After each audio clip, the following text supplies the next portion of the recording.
Good evening, Your Majesty. I hope I haven't disturbed you from staring daggers into Count Vogel's back. Don't worry. I'm hardly fond of the man either. I won't tell him. Though, you should at least pretend you tolerate his presence. He is part of your council, after all. Wouldn't do to completely fall out of his favor. If I understand Drachenfrain counties well enough, Count Vogel, under technicality, is in control of the land surrounding the capital. Is he not? So I am right. But from the look on your face, I can tell you hardly want to talk about political matters. However, at the same time, you clearly have no interest to mingle or dance. I mean this in the least intruding way, but I've kept my eye on you throughout the evening. You always keep a fair distance from the guests. Unapproachable. Except to Count Kalmar. I think when he came up to talk to you, that was the only burst of life I saw out of you this whole affair.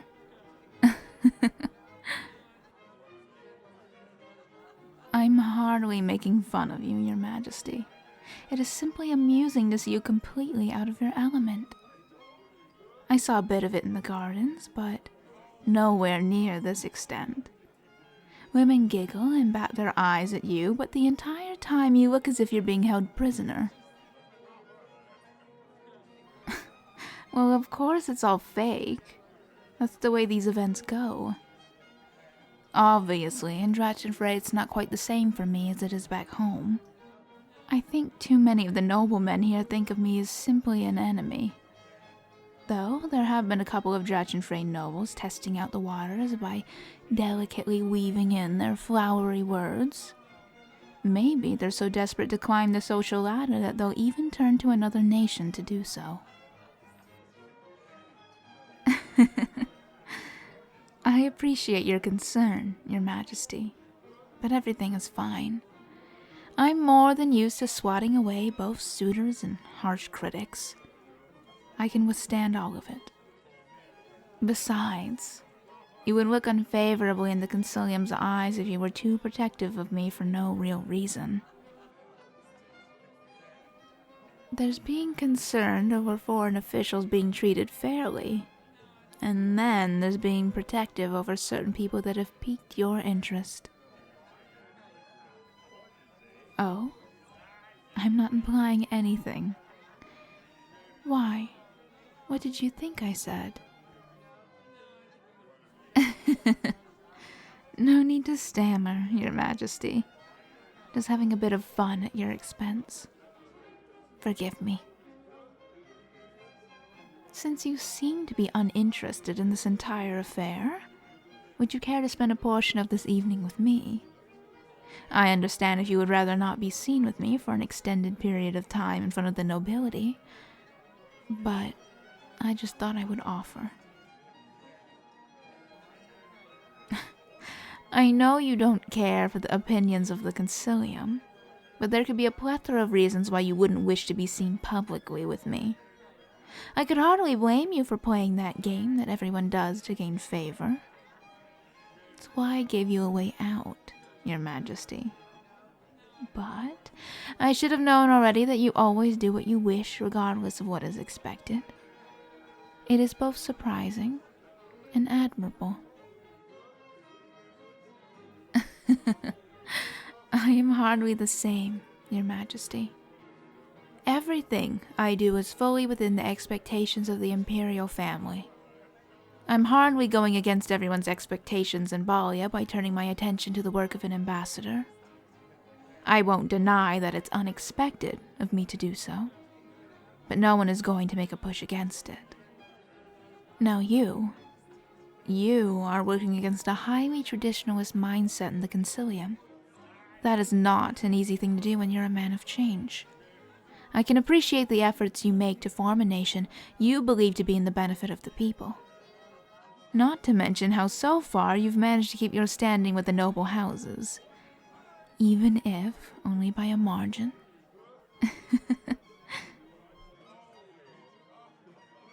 Come. I think it would be best for us to go out on the balcony. Every so often you look up and scan your surroundings, like you're expecting an attack. Of course I can tell. It's something I've seen before. Plenty of times. It must be because of the crowd, right? You don't like it. It makes you think something is going to happen. Wouldn't you be more comfortable out on the balcony? All right. Let us go then. If anyone asks, you can simply tell them I was overwhelmed and needed a bit of air. People would believe that.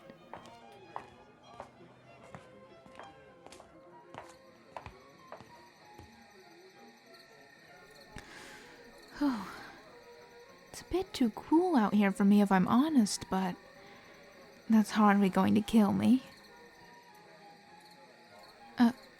Oh. Thank you, Your Majesty. Your cloak is very warm. Though, a bit heavy. No, it's all right. I just wasn't expecting a garment like this to carry so much weight. They have no need for such things in Macanio. It's pretty much all jungle in the capital. Always nice and warm. Opposite of the way things are here.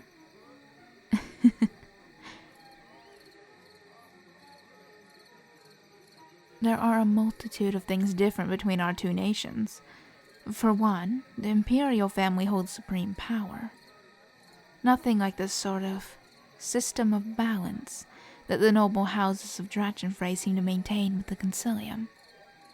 From my understanding, they have the ability to overthrow the current house in power with their own forces if they so choose to. Because of that, the monarchy is forced to maintain their favor. We have no need for such things in the Empire. The imperial family does as they wish. All noble families may gain an audience with us and try to gain our favor.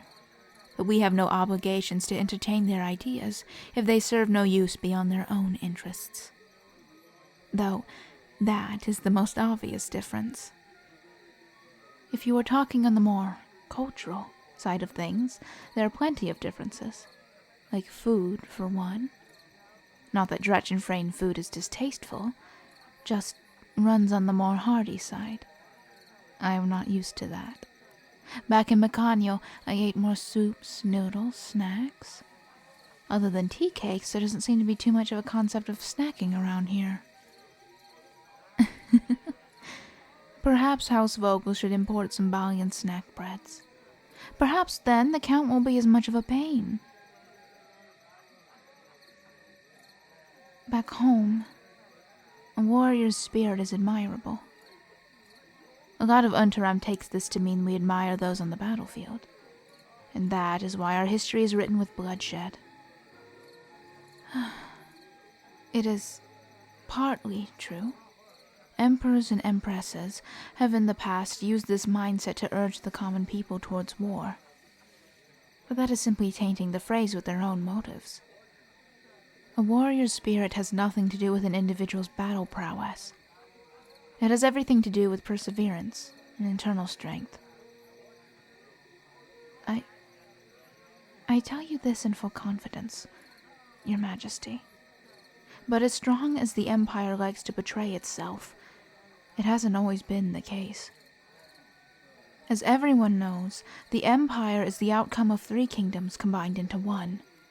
The other 2 kingdoms only joining the Empire due to subjugation. Not all who have sat in the Balian imperial throne have attended to the needs of every kingdom.